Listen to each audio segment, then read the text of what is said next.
Good morning. You're listening to Central Wisconsin's 24-hour information station, AM 1320 WFHR.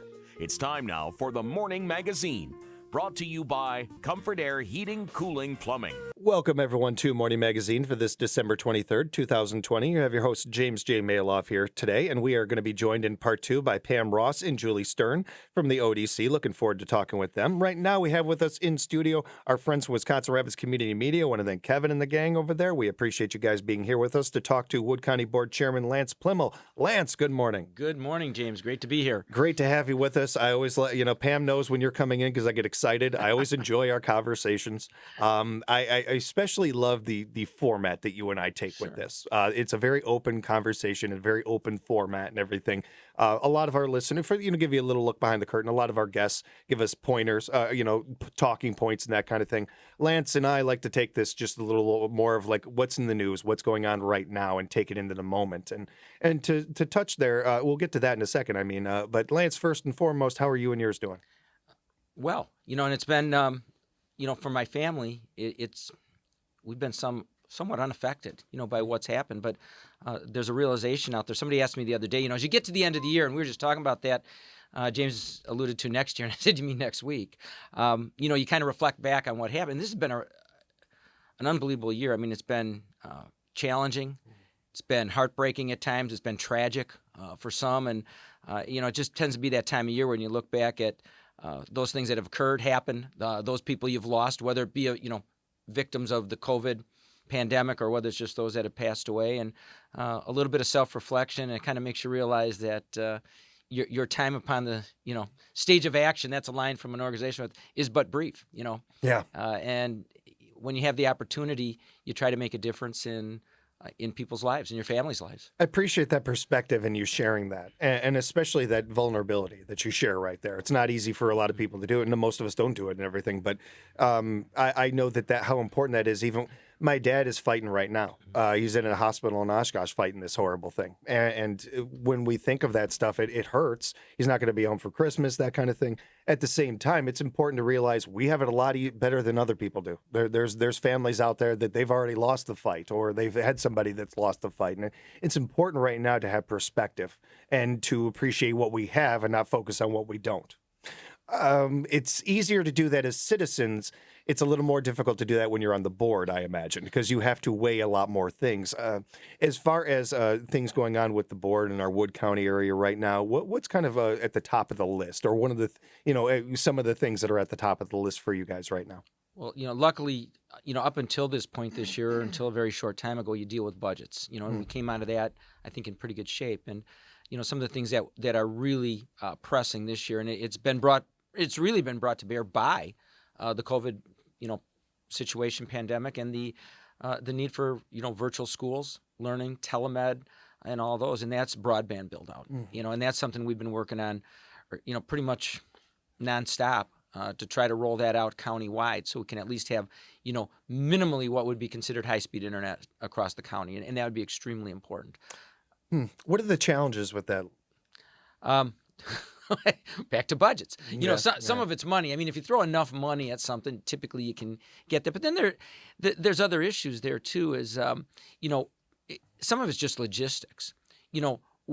Where do you do it first? How do you start? Zoning requirements in some places, landowner permission. To run, you're not going to be able to run fiber out into the far reaches of the county. It's just not economically feasible, and nobody's going to do it. Mm-hmm. So you use tower-to-tower communication, and then there's tower placement. And it's amazing when you say, we're going to get you broadband, and then somebody says, yeah, but I don't want the tower here. Yeah. So you face those challenges, and then bringing all the players together, the Public Service Commission, the private companies, equity, the boards, not just the county board, but municipal boards as well, the towns, and to pull that off. So, that's one of the, the challenges going forth. I think we've made pretty much tremendous headway in some of the issues that have been affecting the area recently. One of the big issues statewide is groundwater, and there's been some tremendous strides made in that arena. In our county, we're going to be dealing with one of the big issues, and my mind is open on this. I'm not sure where I'm going to go. Is at some point we're going to have to deal with the jail issue we have. and you're looking at a $50+ million price tag to build a jail. And yet nobody really wants to spend money on jails. I mean, there's other places you'd rather spend it, but there's a reality that we have picking a 50-year-old jail, and you try to weigh the staffing costs, the human costs, the maintenance costs against what that might be to build it. And that's going to be a challenge going forward. So, and then there's the emergent situation every day with the health departments. Right. Just throw that on top of things. Top Oh, of by the way, everything there's a else. pandemic going on. Just throw that into the mix. Yeah, and those guys have been, remarkable. I mean, they're basically working 24 hours a day, and I don't mean that means they're in the office, but I mean the phone's ringing all day, all night as you try to deal with it. And that's the toughest part of this one, and you just alluded to it. I mean, some people are basically unaffected. And I was just sharing it when I came in. I happened to be tested numerous times for the virus, negative every time. And then the other day somebody said, "Do you want to be tested for the antibodies?" And I said, "Sure." And I am antibody positive. So somewhere, someplace, I don't even know where because I never had a day of illness. Maybe last February or March when I was in D.C. a number of times. But so it really hasn't personally affected me. But that's where the compassion part comes in. And it's not just the compassion for those who've suffered the tragic loss of life or those health issues, but economically. And that's where you alluded to. That's where the public policy part comes in. If your area, your little arena silos health, then you're focused on health and the fewest number of cases possible, and how do we deal with that? If you're on the economic side, how do I deal with the businesses? And I was just briefed last week by Forward Analytics. We're going to have their estimates are 1,000 restaurants closed by the first of the year, with probably 2,000 by the time we're done. And then, personal income this year, sales tax was actually pretty good because there was about an $18 billion infusion into the state economy, which meant income actually, this is unbelievable, but income in the state was up $5.8 billion statewide. Without that influx of money from outside, that would have been down $6 billion. So what's going to happen in 2021? It's challenging. If I told you I went to bed every night and I was comfortable, I'd be lying. I think about that sometimes. Where are we going to go? What's going to happen? I think honestly, look, I wish you all the greatest sleep in the world. I think a lot of us are happy to hear that, though, in a sense, because we want our officials, we want our people in your positions and everything to care. And that just shows that you care. I wish you good sleep and everything. But at the same time, it is nice to know that it is something that is on your mind. And I think that that's important for all of us to understand. And part of the reason why you're in the position you are and everything is that you care. But you brought up a word that I'm so glad and I appreciate so much about in our conversations. I haven't thought about much, but you really embody it. You are a compassionate person. And in bringing that to the forefront and reminding people to do that.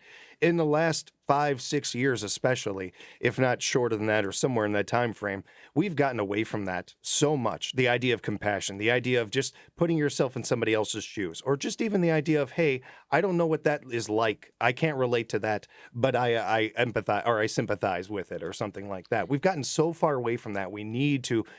If you're looking for silver linings, one thing that this pandemic has done is created a lot of that. I think it's created a lot more compassion in a lot of people, and we need to see that more. It has created opportunities. I mean, some of the things that we have developed, from a virtual meeting capacity, who knows what will happen, commercial real estate going forward in office space. I don't know what that will mean to some of those industries, some of those landlords. But, everybody looks at the first thing you look at your family and how it affects you. Yeah. And then the wider view, typically, especially if you sit in a position, where you're responsible somewhat for the well-being of a community, you look at the community and in that bigger sphere. And, the one thing I've learned the longer I have served in that capacity is there's usually another side to the story. Yeah. Like I said, personally, from an economic standpoint, not from a health standpoint, because I've had close friends who have passed away from COVID with, I would say, no underlying conditions. But economically, I'm not somebody who's been affected. But there are a huge number of people out there who it's just been devastating. They've lost their businesses. They're in danger of losing their homes. And then, you think of even the people where you have rent, I don't want to call it forgiveness, but, delays in rent payments and mortgage payments. At some point, the buck stops. And even those landlords have to pay the bank. If the bank doesn't get paid, they don't have money to turn around and, in fact, pay interest payments to those people that they owe money to. And so I'm not sure where this is going to end. And, my advice to everybody, I guess everybody out there in the community would be, take a moment, listen to both sides. Usually the answer or the position is kind of somewhere in the middle. Might skew a little bit one side or the other of center. Yeah, but it's usually closer to center than what happens. And typically when you first get elected, anybody to office, you come in because you were irritated about something. There's something out there that is just a focal point in your life, and you're going to deal with that issue. And then that issue usually gets resolved, and now you have to look at the big picture. And that's the part where you got to wrap your arms around everything that's going on in the community and try to balance it. When we're talking, you mentioned broadband before, you brought up the jail, a number of different things that you guys certainly have on your plate on the board and everything. There's, and I can imagine how many other topics come up with, when you're talking to community members and different things that they have suggestions or they ask about something or what have you. How do you balance being realistic, but still being, trying to think outside the box and all those catchphrases we use when we're trying to be creative and everything, as far as looking at bringing, economy into this area? Because out of all the questions that you get, a lot of them, if not all of them, do kind of come back to that, to bringing dollars into this area, bringing jobs into this area, that sort of thing. That's not completely on you guys at the board, obviously, but I'm sure that you still get asked about it. So you were talking about a couple of things there with the broadband where, certain things aren't realistic and that sort of thing. But at the same time, and just talking with you off air, on air, I can tell that you're a creative person, that you think outside of different things. How do you balance that with not just yourself, but with the board? I think everything pretty much starts with education. And I don't mean, school necessarily, but really sitting down, delving into the issue and trying to come up with, like you said, creative solutions. And had a conversation with a number of people the other day. And, one of the groups I work with has really a giant whiteboard on the wall. And it starts with, on the left side, what you would never do. And on the right side, what must we do? And you wouldn't believe how many times what we'd never do ends up with what we must do. Yeah. And so, when we talk about broadband, one of the things that, comes to mind right away is, we have a lot of kids, not just around Wood County, but around the country that are trying to, struggle through school virtually. Now, we can debate whether that's a good idea or not, but if you're going to do it, you need to have the capacity. And so it's pretty tough if you have to load all the kids in the van and drive into somewhere where they can pick up a signal to try to learn anything. So that's a big one. We're going to move our schools to a Starbucks or a coffee shop or anything just to get the Wi-Fi. Yeah. And that's just not anecdotal. I mean, that is actually occurring in places. And so that automatically disadvantages some of those people who live in those rural areas. One of the things we've seen during this time is, and part of it was exacerbated by the riots in some of the cities, but it's a flight from either population density or, as we term it sometimes, a flight from fright. The one thing when we interview people around the county, when we talk to them, number one is public safety. When I walk out my door, I want to be safe. And frankly, in some of the communities, if you look at some of the television footage, not everywhere is safe, or there are places that are safer. So, we've seen a real influx of purchases here. Now, will those people relocate their businesses? That's a hope. It's great to keep everybody healthy. Like I said, the health perspective, and I think our health department and all the partners, and there's, we provide, I think, PPE through our emergency management. It's like 160 different locations, which is just, I can't even get my arms around that. I would have never guessed there were that many. But if everybody's healthy and everybody lived in a bubble and every business failed, what do you go back to? I mean, now you live in an area where you can't shop, can't buy anything. The cost of transportation goes up. So that's the balance you try to create, and it's difficult. And sometimes you'd bounce from emergency to emergency. I remember going over this with my sister years ago where I want to live somewhere where it's safe weather. And I'm like, well, if you go here, you're going to have to deal with tornadoes. You go here, you're going to have to deal with hurricanes. There is literally no place on this planet that isn't going to have some kind of natural disaster that could possibly happen to it. We just had a volcano go off a little while ago. I mean, volcanoes, earthquakes, you name it, 20 below zero. I mean, yeah. So, I mean, there's really, when it comes to as far as like safe areas and things like that, there's always going to be issues. issues. There's always something to think about and worry about. I think that that leads me into one thing I wanted to get to with you. And again, we are speaking with Wood County Board Chairman Lance Pliml. We have our friends Kevin, the gang from Wisconsin Rapids Community Media with us. You mentioned the jail before, and pretty much anytime that topic has come up, we've had the Wood County Sheriff's Department on, and it comes up from them. And I feel a little bit like that's like giving yourself a nickname. Like, I feel a little like you can't do that. You can't, it shouldn't be on them to bring it up. It shouldn't be, it's certainly understandable why they do and why they might be at the beginning of that conversation or what have you. But I feel like it's on us as a community to talk about this stuff. And we should be helping. We should be bringing some knowledge to this. I'm not saying one way or the other, oh, we got to make the jail. Oh, we can't do the jail. I don't mean that. I mean spreading the idea and the knowledge of why do we need a new jail and what are the pluses and negatives of it. You know, and that's a really good point. You hit the nail on the head here. And our sheriff, you know, Sean Becker, has basically said, I'm going to lay out the scenario, but I'm not the policymaker.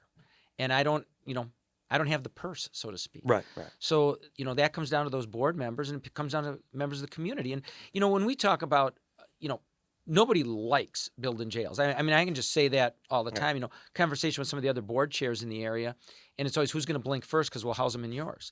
But I don't want people to think that we go from we have an old jail, we need to build a new jail. There's a lot of things that have transpired in the meantime where we've tried to, you know, minimize the impact to the community and the capacities within the jail. You know, some of the things we've developed over the years, you know, our ankle bracelets, the monitors, which are actually a better alternative than the Huber program was, because we can track somebody, we can monitor drug and alcohol use. We know exactly where they are every minute.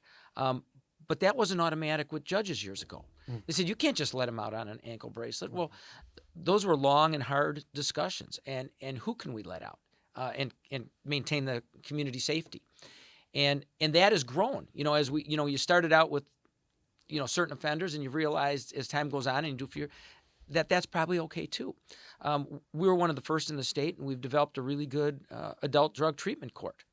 I'm guessing at some point, I'm going to go out there on a limb. Other county board supervisors, don't yell at me for saying this, but you know, at some point we may have a mental health court. I'm sure we're going to deal with alcoholism at some point. We've talked about having a veterans court to, you know, specifically deal with the issues that they have. So, you know, we've tried to minimize the impact to incarceration through other alternatives. Yet there are some people you just cannot let out on the street. Yeah.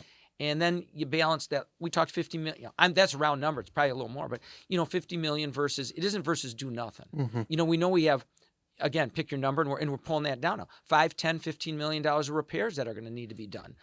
We have sophisticated monitoring systems that need to go in based on state statute and requirement and laws, along with federal. We have retention of employees, which is difficult when you have an age facility and they're responsible for the safety not only of the people being incarcerated, but themselves. So you weigh all that, and again, this is a great example. This is not going to be 50 plus million or zero. This is going to be, you know, 50 million or 25. And do I really spend the difference so I don't have to deal with this again for 50 years, or do I continue spending money every year? And I don't have an answer. So one of the things that I was putting together right now with the help of the board is a jail ad hoc committee that's going to be comprised basically of county board supervisors, but from very different areas, you know, not the public safety committee, you know, or just that one, or the judicial and legislative, but, you know, human services, you know, health and human services, from our property information committee, from our parks and highway committee. I really want a broad-based group of people who don't already have their mind made up, and are willing to look at that information and then really decide. I think that is incredibly smart and a great way to approach it, and an important way to approach it too. The more, you know, we're not cooking a peanut butter and jelly sandwich here. We need more cooks in the kitchen when it comes to this one. Sometimes less cooks in the kitchen is better. This is one of those topics where it's great to have as much input as we can. And to your point, one of the things you touched on before, judicially, I think eventually we are going to have much more of a mental health kind of aspect to our judicial system, and certainly with our courts and even with our jailing and stuff. I think going forward, you're going to see a lot more of that. Even, you know, one of the things that stands out talking with Sheriff Becker off air a lot is his attention to the mental health part of the game and what's going on with this, and kind of branching from that into the jail system. You touched on this in a number of ways. This is something that's going to happen eventually, one way or the other. We're going to have to, whether it is a huge upgrade to the current jail or creating a new jail. This is just we're just kicking this can down the street here. Eventually, it is going to have to get done. If for any other reason than safety. It's the biggest thing that stands out to me in talking to Sheriff Becker about this, again, off air, on air, wherever it is. The safety of our police officers, everybody, not just our police officers, but the people running these jails.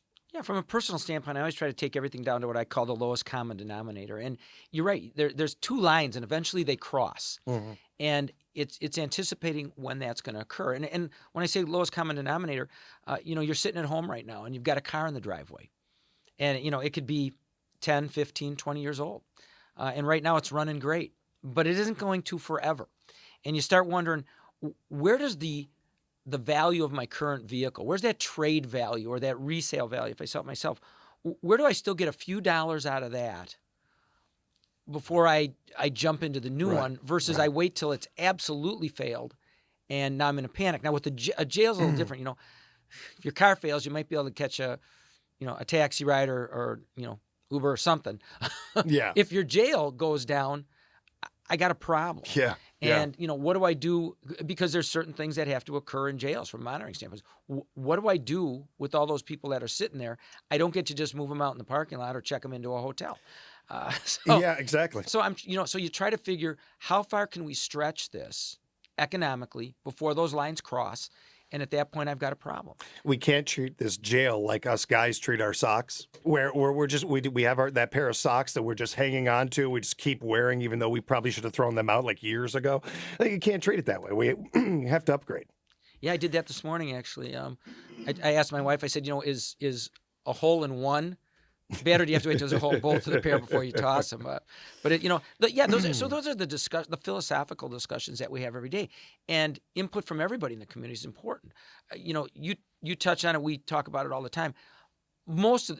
A vast majority of the people in our county jails have another issue other than just what they're arrested for. Yeah. Oftentimes, and especially if you look at the homeless issue, there's a mental health issue to this that goes along an underlying condition. So how do we deal with that better? And somebody say, well, it doesn't matter. Well, all of a sudden it matters if that person who's been pushed so far commits a crime against you. Right. And so I'm always looking at how do we balance that?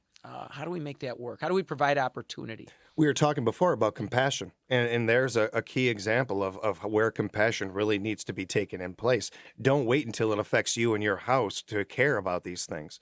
If there's plenty of people right now on both sides of the aisle of police force and everything, but all sides agree that we need protection. All sides agree that we need these guys. It's a matter of putting in the time and the effort as citizens, as ourselves, not only with our care and our compassion for our officers and our citizens, but and our people that are in these jails, are convicted of things and stuff, and caring about their mental health and their safety as well, because their safety goes along with the people that are running the jails and that. But having that compassion for that sort of stuff, it really does go a long ways. And you're going to want to have it eventually, because if it does affect you in your house, you're going to be asking for that from your neighbors, that same compassion that they are looking for. And you shouldn't have to wait until it happens to you for it to. But oftentimes it is like that. And that's kind of human nature in some ways. And that's a public safety issue that has just exploded in some of these areas where, you see, all these moves to defund police departments and stuff. If I make a bad decision generally today, it's a bad decision, I fix it tomorrow. If you're a police officer and you make that decision and it's life and death, I don't think that most police officers are out there with the intention of causing any harm to anybody. But those decisions are made in a split second. And they're for their personal protection or the protection of the other people. I watched one a while back where a police officer, somebody was holding another person hostage with a gun, and the police officer happened to fire and take out the hostage taker. And somebody said, well, did he have to shoot that fast? Well, then you wonder, well, what if he would have waited and the person would have taken the life of the hostage? It's a no-win. And that's I guess the point I'd like to make in the community. When you're out there sometimes complaining about an issue, and by the way, I love hearing those phone calls. I love getting those. But sometimes you got to look at both sides and go, all right, what if I didn't? There's usually, there's something that mitigates or makes that decision a little more palatable if you kind of look at the both sides. Very few things in life are black and white. Yeah. We mostly live in a gray area in life. And Lance, you said you like taking those phone calls and everything. How can people reach out to you to complain? Yeah, I'm just joking no, about I'm the serious. complaining part. This used to drive. Yeah, I've been married for like 38 years. I have a great wife. She always goes nuts when you go, do you really need to give your home phone number on the air? And the answer is, my home phone number's in the book. My home phone number's on the website. My cell number's available. And I much prefer talking to people in person than emails or texts. So I've prided myself on trying to get back to everybody right away. So I will say this, though. If you don't hear back from me that day, call again. And the reason is sometimes I have numerous phones, and sometimes somebody will check messages and not tell me there's a new message. And I walk in and there's no light blinking. Yeah. So how can people get a hold of you? Yeah. Like I said, my email is published on the website instead of trying to get it out there. And my phone number is 421-4001. It's pretty easy. And I think most people have felt comfortable in calling me, and I talked to a lot of them. We appreciate the time so much, Lance. I want to wish you and everybody on the board and all of our friends at Wisconsin Rapids Community Media as well a very Merry Christmas, a Happy New Year, and we appreciate everything you guys do for the community. We'll talk again real soon. Yeah, happy, Merry Christmas, Happy New Year, and happy birthday, Matt. It's my son's birthday today. Hey, so, happy birthday, congratulations, Matt. Yeah, happy birthday, Matt. And, again, thanks for joining us, you guys. We appreciate you. We're going to come back with our friends from the ODC right here on AM 1320 WFHR's Morning Magazine.